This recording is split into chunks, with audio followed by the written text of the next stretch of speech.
A day of my life as an OFW sa Saudi. Day off ko ngayon guys. At syempre, pag day off ko, naglilinis ako ng bahay. After ng inventory ko sa isang branch namin, yun yung pinakamalaking branch ng company namin sa Khobar. At syempre, pag day off, maglilinis tayo guys. Ayan, magwalis muna tayo. At magligpit ng mga kalat. Normal na yan guys, pag day off ko, naglilinis talaga ako. Pag OFW guys ka, talagi mong tatandaan na hindi ka pwedeng mag-utos-utos dyan na maglinis sila or sabihin mo maglinis din sila. Kasi dito, pag nasa abroad ka, kung ikaw yung may time, ikaw yung maglilinis. Kasi kung magbibida-bida ka dito, marami kang makakaaway. So, kailangan mong magkisama. O kung gusto mong maglinis, maglinis ka. Kung hindi, okay lang, wag kang maglinis. Ganun lang. Itong bahay pala na tinitirahan namin is by company pala to. Sila yung nagbabayad niyan. So, kasama na yan sa allowance na binigay sa amin. So, yung bahay namin is sa company. At saka yung sinasakyan namin papuntang work is sa company din. Una ko talagang nililinis guys is yung kusina. Ayan, nililinisan ko yung stove. Kasi pag nagluluto, diba tumatalsik-talsik yung mga mantika. At ayan, lilinisan ko din tong sala namin. Ayan, yung lamesa. Tatanggalan ko lang ng mga bottle dyan. Tapos, pupunasan ko lang ng konti. Ganun lang.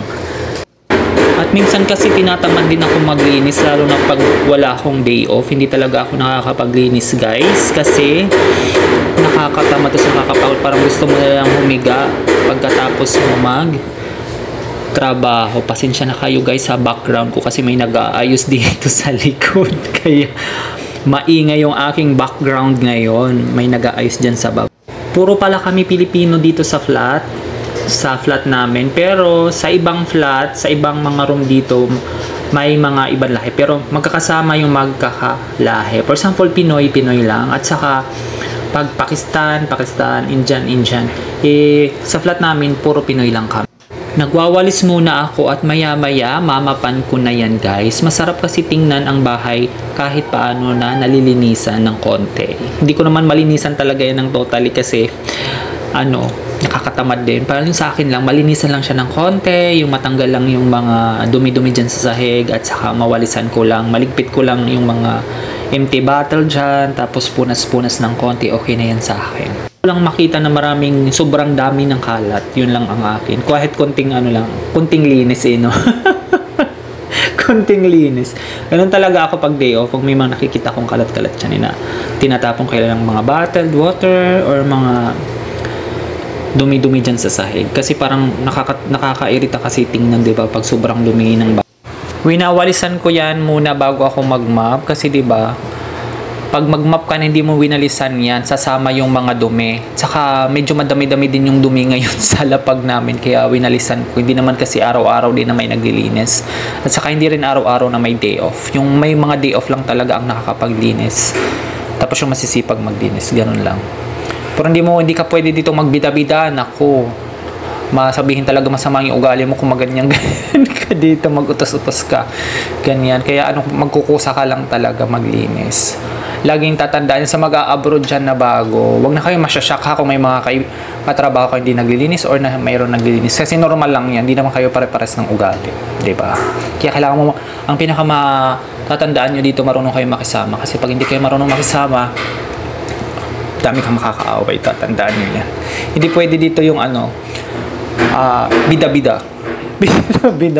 Lahat naman tayo may attitude pero pag dito sa abroad, pigilan mo yung mga attitude mo na yon kasi marami kang makakaaway. Ako naman, hindi ko rin ako nagpapaka-plastic na may attitude talaga ako minsan.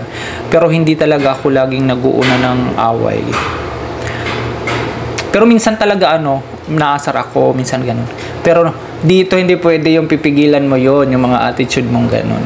Kailangan marunong ka makisama sa mga kasama mo sa bahay. Kasi hindi mo yan makakadugo, tandaan mo. Tsaka iba-iba kayo ng ugali. Nung una talaga dito sa abroad, nahihirapan talaga ako kasi hindi naman talaga ako nagbo-board sa Pinas. Nung nagtatrabaho ako sa Pinas, nasa kapatid ako nakatira. Parang doon ako nakatira sa kanila.